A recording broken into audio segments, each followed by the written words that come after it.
This video is brought to you by Dr. Kristen R. Bromley's Guitar Method Book Series and Online Music Academy. Hi, I'm Dr. Kristen Bromley. Welcome to my online academy. It's so great to have you joining me here in these online lessons. This is a Technique Tuesday, so the technique tidbit that I'm throwing out this day is about how we can use this single octave major scale to help develop our left hand dexterity and also some of our right hand accuracy. So let's go ahead and just dive in. Now I've got the scale written up here on the board. It should look familiar if you've been watching our Theory Thursday lessons, because we've been doing a lot with the major scale in those Theory Thursday lessons. So just in review, or if it's new for you, that's okay. We're down here in first position. I'm going to demonstrate it in first position so it's easy to find rather than somewhere up along the neck. So I'm in first position, meaning my index finger is at the first fret, my middle is at the second, ring is at the third, and pinky is at the fourth.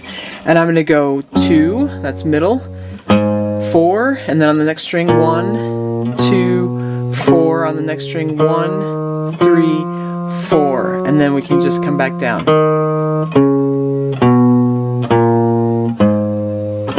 Now, as I was getting started years ago, my fingers were a little stiff. It was sometimes hard to finger things, and one thing I noticed was doing this scale as a warm-up in all the positions that I could do it in actually helped me develop a lot of coordination. So one of the first things that I used to do was just start down there in first position and play it, and I'd play it as slow as I needed to be in control, and where I could be relaxed. I've talked a lot about that on Technique Tuesdays. It's important that our body be relaxed. If we can learn to play relaxed, and a lot of times when we need to start out really slow, playing an exercise really slow, so we can focus on breathing and muscle relaxation, because when we want to play fast, it's a matter of staying relaxed and just moving our fingers faster. So the more we work something slow, the more we'll be able to play faster with control and not have injuries come to our fingers, those tendons and ligaments especially. No tendonitis, none of that sort of thing. I'll also remind us, when we come around in the left hand, we want this part of the hand to be right under the neck, and we want it to be about the same distance apart, and then we want to actually press the fingers down with the tips of our fingers. So depending on the position we're in, it may look a little differently. Our wrist has a natural break to it, and that's great. We can come right up to the neck with a natural break, and if you're sitting down and your neck's lower or whatnot, we still kind of have a natural break. There's a little bit of give there, but we don't want to overextend the wrist in one direction or the other. You can automatically feel tension, but there's a little bit of wiggle room there as we're playing. So in the left hand, I'm going to have all of my fingers near or touching or close to touching the frets that they're in, and I want to keep my fingers as close to the strings as I can. So as I'm playing this nice and slow and in a relaxed state, that's what I want to do. I want to try and play on the tips of those fingers. I want my fingers to press the strings down as close to the fret bar as they can. So I'm a millimeter or 2 behind each one when I'm pressing those down. We're going to worry about the right hand in a minute. So what I would do is, after I play it in this position, I would move it up to the next position. I could use a metronome and play it slow and in control, keep me at an even tempo. That's really important, that we're playing this at an even tempo. So in the old days, I used to play with a metronome, and as I'd go, if I was comfortable, I'd speed up. So after I've played the scale and I feel really comfortable at that tempo, then I can speed it up a little bit. And ultimately, I would just keep pushing myself until I could play it faster and faster, in control, with good technique. And I keep getting faster and faster and faster until I could really play it as fast as I could. And I push myself, but using that metronome, if I get to a faster tempo where I was a little less comfortable, I might do it through every position with the metronome at that speed. But once I get all the way up to maybe the 10th, 11th, 12th fret with my middle finger, so my root, wherever I've kind of gone on my guitar to where I'm not comfortable and can't really reach the notes anymore, I can switch to the 5th string, and we talked about this. I'm going to do it at the 12th fret here. My middle finger is on the 12th fret, so I'm in 11th position, and we can come down. And fingers the same. On Theory Thursday we talked about that. Major scale, fingers the same, and then I can go down a fret.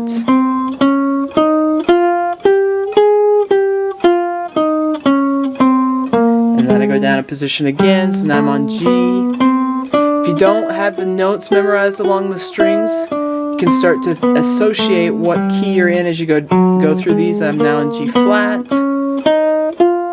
Start to memorize what key you're in through the chromatic scale, which we also talked about on Theory Thursdays. Now I'm in F, and so on and so forth. You can take it all the way down to first position, and then we can actually go up onto the higher strings and do it with a little shift off the fourth string, as I talked about on Theory Thursday. And I can go all the way up, and then I can switch to the third string and do it there, going down. If I want more practice, I can ascend and descend through the keys on one string, then move to the next string, then to the next and next. So that's sort of my general approach. It's nice to the ear to hear the different keys, and it also gets us practicing fingering things in the different ways that we need to finger them along the neck, because it's a little bit different down in first position than it is when I'm, say, in 12th position or 11th position. There's just a little bit of difference where the arm is moved and how it's situated. So that's worrying about the left hand. Let's do one more thing with that, and let's look at a arpeggio here. So I've got this written up on the board. So an arpeggio is where we take every other note in the scale and we play it. So instead of playing every note, we play every other note, and I've got it. The root is written with the squares, and there's a little one there. Then the triangle has the 3rd, the 5th, and the 7th.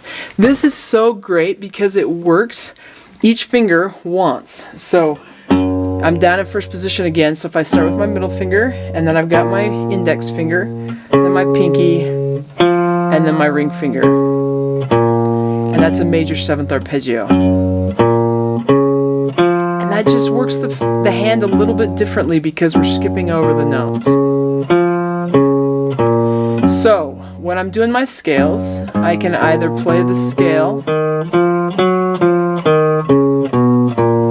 and then add the arpeggio to the end. Sometimes I will actually grab that root on top as well. It's really good. One of the hardest movements in our hands is between the ring and pinky fingers, so that allows me to work that a lot.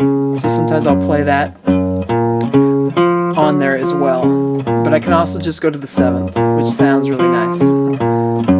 So I can throw the arpeggio on after I've played the scale, and that's good for me. I can also just work the arpeggio by itself and move it up. And this works the hand a little bit differently than the scale does. It also works the right hand a little differently. So I can take that through. Now let's talk about the right hand. So when playing the scale, there's a lot of different ways that I can work the right hand. The left hand is going to work as it just gets used to playing those notes in the places that they're at and trying to be in a good position. But the right hand, there's a lot of different ways that we can pluck this. I'm going to do it as if we had a pick. I'm not going to worry about finger picking. There'll be other videos on finger picking, but with a pick. If I'm worried about getting my left hand together, and I want to get my left hand together first, I can do all down plucks. So everything's a down, because when I do that, I don't have to think about it. Almost all of us start naturally just doing down plucks. I can also, if I do want to work on it, do all up plucks.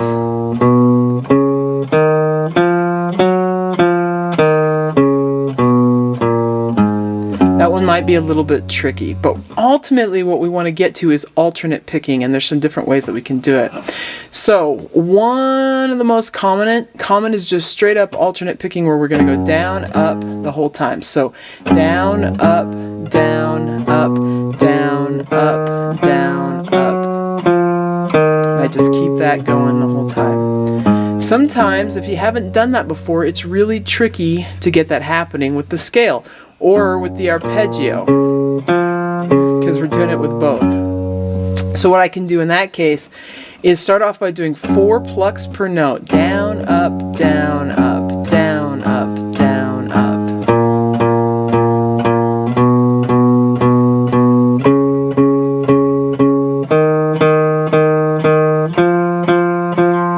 take that through the whole scale, just down, up, down, up.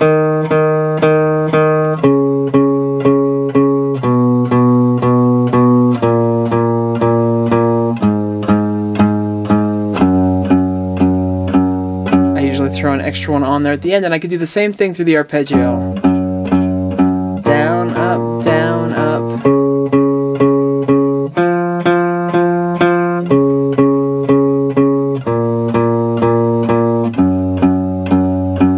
Then I do 2 plucks per note, so down, up, down, up. I'm speeding it up just for time's sake here on the lesson, but you do it at whatever tempo you're comfortable at where you can stay relaxed. Then 3 plucks per note, so down, I didn't do it with the arpeggio, but you can do it with the arpeggio as well. And then 3 plucks per note, so down, up, down, up, down, up, down, up, down. This causes us to change the picking direction as we go on to a new note. That's why I didn't do 3 after I did 4.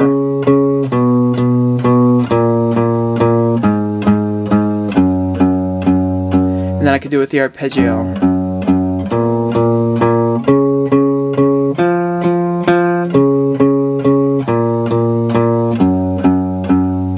Threw in an extra one there. Then once I've done that, I can work doing 1 pluck per note because I've gotten used to sort of this change of direction every note that I do. And that really works the right hand well. I can do it on the arpeggio as well. Now, in each one of those examples, I started with a down pluck. You can actually do the whole thing as well, starting with an up pluck. So up, down, up, down, up, down, up, down, up, down, up, down. Might feel a little bit uncomfortable, but a lot of times when we're playing music, we get ourselves into positions where things don't just finger as easy as down, up, all the time. Sometimes they do really nicely, but it's good to develop the ability to do it in sort of the unexpected or the unnatural way as well. Just gives us a little bit more control with our right hand. So I can go through and do that with the scale and the arpeggio, and of course 2 times up, down, up, down, up, down, up, down, and so forth. 3 times up, down, up, down, up, down, up, down, up, down, up, down, and so forth. And then 1 time up, down, up, down, up, down, up, down. So that's all great exercises to do with the scale, and the arpeggio works the right hand. Now there's another type of alternate picking that isn't strictly alternating all the time. This is known as economy picking or sweep picking. You might have heard of this one. But basically the idea is that as we're moving from one string to the next, we want to avoid having to jump over a string to pluck it. And so we want to pluck in the direction that we're going. So if we're going to a higher string, we're going down towards the floor. We're going to continue to pluck down as we move from one string to the next. If we were coming in the other direction, we would want, like going from that index finger back to the root, we would want to pluck up. As we come on lower strings, we're moving this way. So the idea with economy picking or sweep picking is that we use alternate picking all the time, except when we're switching from one string to the next. And if we need to do a down pluck, 2 down plucks in a row to keep ourselves from having to jump over a string, then we do.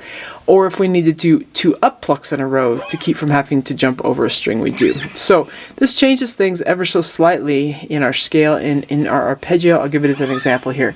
So with the scale, I go down, up, down. We already naturally are going down, so that works. Up, down. Now I would, in strict alternate plucking, continue by jumping over and plucking up. But what I'm going to do is pluck down again, so that I don't have to do that, and then I'm going to continue up, down. So again, down, up, down, up, down, down, up, down. As we come down, back down the scale, up, down, up, down, up, down. So 2 ups in a row.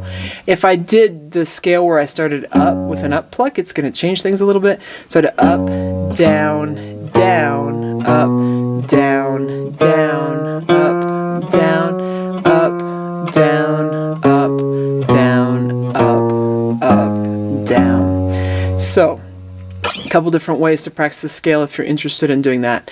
Most of the time I do strict alternate picking, but there are times when I watch myself, I find myself doing the sweep picking or economy picking on occasion. So there's times, especially through arpeggios, sometimes it's really nice. So with the arpeggio, we'd have down, down, up, down, up, down, up. So it just has that one little change there. Or if I had done up, down, up, down, up, down, up, I wouldn't have any. So, hope that helps there. Now, in the right hand, one other thing I'll point out, I've mentioned this before, but just as you're going through, for me, gaining accuracy, one of the best things for me to do in doing that was to anchor just the little palm of my hand right on the saddle or the bridge or near the bridge, sometimes on the lowest string if I'm not plucking that string. But I just anchor, keeps my right hand knowing where those notes are, and then as I've gotten a lot of control and my muscles have gotten really comfortable, relaxed, and used to that, I can do it in the air with the same kind of plucking motion. So we want to keep tension out of the body. My fingers aren't flinging out, they're tucked in. I'm relaxed with the pick, not holding it, not squeezing it really tight. I want to watch for all those things. Now, I think it's best to work the left hand first and worry about the right hand later. Don't worry about both hands at the same time. Once your left hand is really comfortable, then work the right hand. So, hope that helps. Hope you're having so much fun with the guitar. I love the guitar. We keep working at it. It gets easier and it gets more and more fun. On Thursdays, we get our Theory Thursday lessons, unlocking the fretboard with various techniques. I should say not use techniques because today's Technique Tuesday, but it's hard not to use that word. But we're unlocking it with various fretboard theory. On Saturdays, there's always a mini course with lessons coming out. Right now, it's flat picking, improvisation and flat picking. Super, super fun. And of course, next Tuesday, we'll have another technique tidbit to throw at you. Keep at it, take care, and we'll see you again. If you found this video helpful, please hit the like button and subscribe to the channel. For more in-depth lessons and to progress through a free guitar course, check out my Guitar 101 series on YouTube and my guitar method books, which all come with access to hours of in-depth video lessons. You can find more information about me and my products at KristenBromley.com. Take care.